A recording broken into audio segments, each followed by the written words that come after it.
Andy Spalding, University of Richmond School of Law. I have been arguing that what's going on in Brazil is actually a success story for democracy. How could that be? Well, let's go back about 10 years. At the time, there was tremendous optimism in Brazil. Brazil was a growing nation economically. It was one of the BRIC nations, Brazil, Russia, India, and China. There was tremendous optimism within Brazil and internationally about Brazil's emerging role in the world.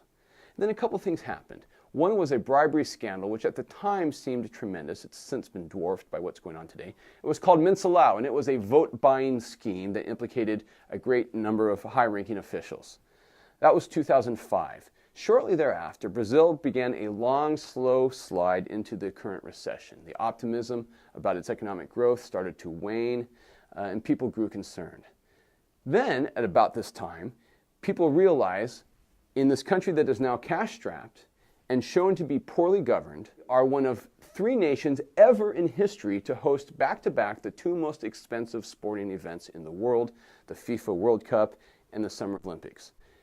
Concern starts to rise, discontent starts to rise that Brazil is mismanaging its public funds.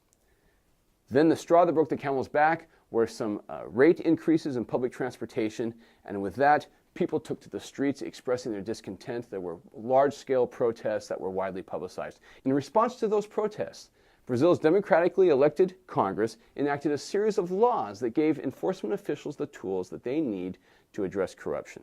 The scandals that we're learning about today are evidence of those enforcement tools taking effect. And so connect the dots. We had democratic protests about the ways that the government was spending its money.